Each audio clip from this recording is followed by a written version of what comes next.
Hi, we're a couple of hours after the budget speech, and this is an overview of the key tax measures in today's budget, concentrating only on tax. There's enough commentary on the economic, social, politics elsewhere. So this is the tax advisor's viewpoint. I suppose a lot of the budget had been flagged. Nearly all of the key measures had been, for want of a better word, leaked. But one thing that we knew would be different today was our Minister, Michael McGrath's first budget speech. We've had Pascal O'Donoghue for the last 6 years, so that was a refreshing change, if nothing else. We'll start with income tax, and again, very, very similar concepts to last year and the approach being taken. An overall maximum benefit on income tax of $890 for individuals on the higher rates. Now that breaks down in an increase in the 20% band. That's when to 42,000. After that, an individual pays tax at 40% income tax rate. Increase in tax credits of around €100 each. Generally, you're entitled to at least 2 of them, so that's 200 of a benefit. And USC changes which work out for the top rate taxpayers of around $220. Slight noteworthy shift in USC. There has been changes to the minimum wage today, but the low rate of USC has not changed. Generally, that would have changed with the minimum wage increase.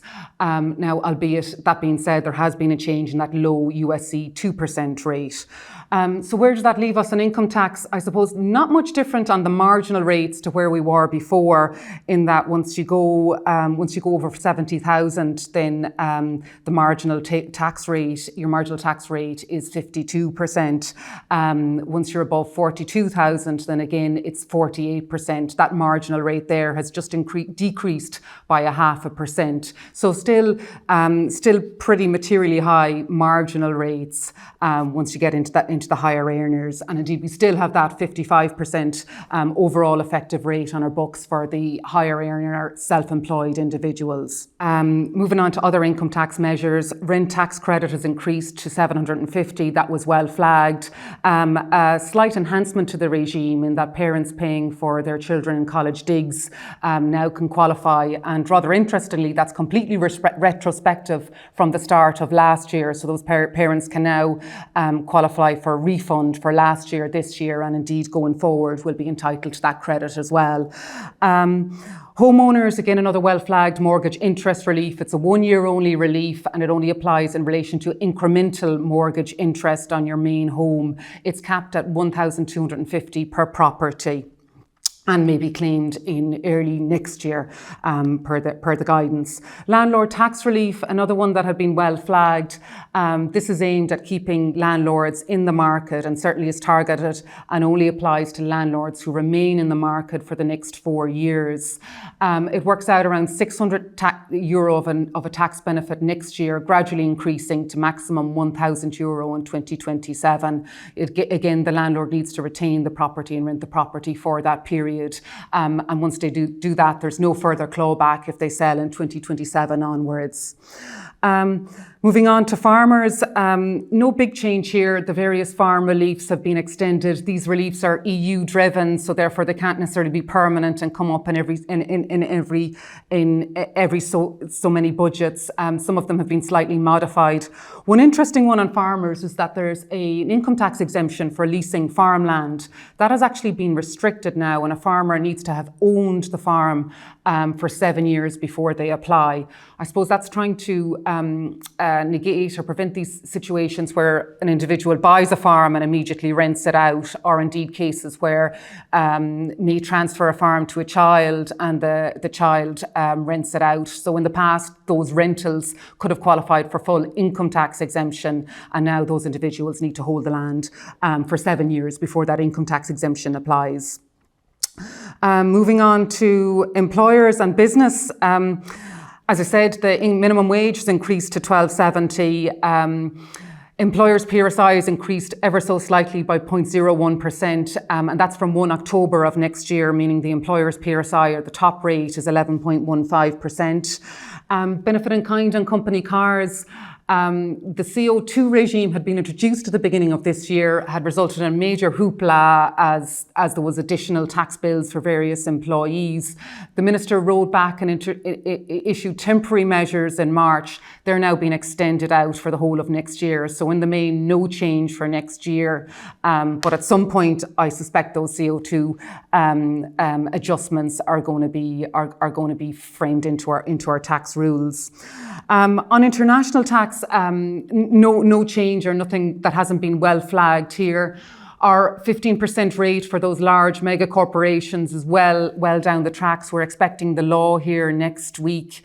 Hopefully the intention is that law sits separately to our general corporate tax law for the vast majority of SMEs in the country, rather than overtly introducing complexity in our system. Dividend exemption regime for foreign dividends has been kicked to touch for another year so it's not going to apply for next year and probably the year after. Again, details awaited. One major change here on taxes is the R&D tax regime, and probably the most positive change in the whole budget. And this is an increase of in our R&D tax credit from 25% to 30%. And with the advent of the general international changes, right, and a blanket basically 15% for multinational tax profits, R&D tax credit is probably one of the few ways that countries can compete on tax. And Ireland has really been ahead of the game, or certainly on par, leading the charge here with having a very, very competitive R&D tax regime. The rationale for the increase in the 30% ostensibly is because under the new regime that the R&D tax credit will be treated as income. Therefore, while you get the tax credit, it is subject to the 15% corporate tax rate. So the increase introduces negates or is a negation from that increase. But in the context of SMEs, the increase to 30% is really, really beneficial. So it works like this. For every 100 of R&D spend you have, right, you get a normal 12.5% corporate tax deduction, and also then get the 30% R&D credit on top of that, which is around it's slightly over a 42% amount back for every 100 of R&D innovation spend you spend in the country, which is very, very valuable to certainly to SMEs and larger companies. And one further enhancement to the regime is that there's an automatic 50,000. Your first 50,000 of the credit is now automatically refundable on a year one basis. So I really do think that that change is nearly a game changer for SMEs for R&D tax credit. Moving on to capital gains tax, which is, I suppose, as an advisor, great that it's been mentioned. And on the main, the capital gains tax changes are on the positive side.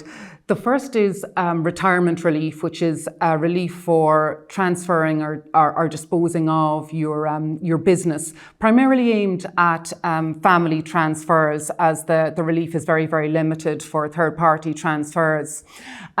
There had been a restriction that the relief was even more limited where you reach the age of 66. And now that age has been extended out to 70, which more properly reflects, I suppose, the individuals and business owners in the country. That change is effective from 2025. There will be a transition measures. In conjunction with this, and rather less positively, is that there is now going to be introduced a cap on transfers of family business. In the past, you could transfer to a child and no limit on the amount of the relief, subject to that age 66 point, now age 70. But now there'll be a limit. The amount of the cap is quite wide and generous at the moment of 10 million, but it is certainly a mind shift change, and one would have a concern that limit is reduced even further in future years. It's not a step in the right direction and doesn't necessarily support the transfer of family businesses. Even makes it more complicated and just another hoop to run through. Even valuing a business can be a difficult exercise. The other one is an additional relief, so we can never complain with more reliefs. Angel investor relief. So this is where someone or an individual investor invests in a company, a startup company, and ordinarily would pay default capital gains tax on any gain, the rate being 33%. This relief is intended to reduce that rate to between 16 and 18%. Very welcome, albeit there are a lot of conditions. To qualify for the relief. Applies to innovative SMEs, needs certification from Enterprise Ireland, a minimum investment of €10,000, shareholding of between 5 and 49%. The list goes on. So it's quite complex. Overall cap of 3 million. It looks like it only applies from investments from this year onwards. So on the more complex side, but as I said, a relief, it certainly is something that was being lobbied for by the SME startup industry, and let's see the full detail, but it does look on the complex side. Speaking of the complex side, the other relief we have, and a key relief for startups, is EIIAS, which is relief for an individual investor investing in a startup company, can receive up to 40% tax relief on the individual investor side. And indeed, the startup company or SME receives much needed funds that they generally can't receive from a bank. The Minister announced that he would be enhancing the scheme, but the change is quite niche. It's reducing the holding period to 4 years for those individuals who invest over €250,000 or more, which is on the niche side. One thing that he didn't mention and has been confirmed in the supplementary papers is the significant potential changes to the regime as a result of EU measures which were introduced this summer, which will probably result in a reduction in some cases to 20% of the relief, a maximum 20% of relief available for investment in EIIAS companies. And there's some other aspects to the changes as well, which will just make EIIAS even more complex. I suppose it would have been useful today if there was acknowledgement of these changes. Now, in fairness, he does say that in early next year there will be a further review of the EIIAS regime, trying to make it a bit more simple. Which leads me to believe that the changes in the finance bill are going to be on the more complex side, but hopefully there will be engagement next year to make the regime a lot more kind of user-friendly, certainly from the company side. From the investor side, it's pretty much there and achieves its purpose. But on the company side, there's a lot of admin and a lot of complexity.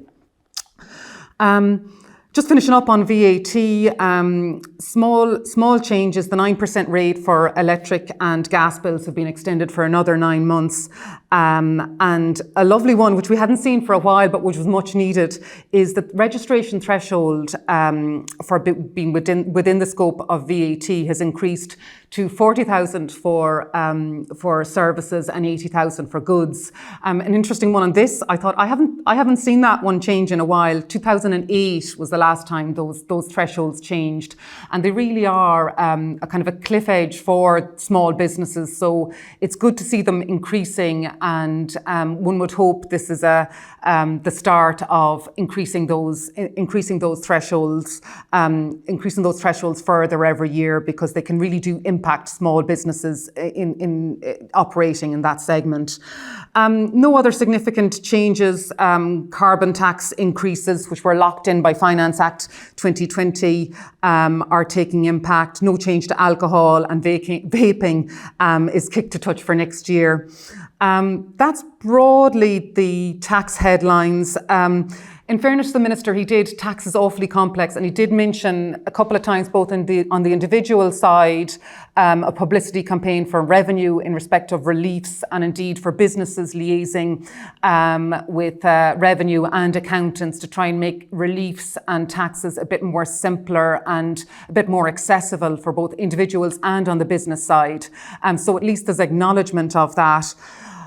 Throughout the speech, talked about reviews, mentioning the reviews required on ETFs on funds, interest deductibility, share schemes. These are enormously complex areas and have been on the agenda for a while now. It's not this year, but hopefully in the next year or so we'll get we'll get more changes and make these aspects a bit more workable for people in business.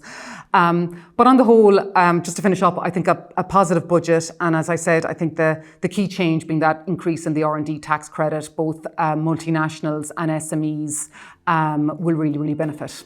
Thanks.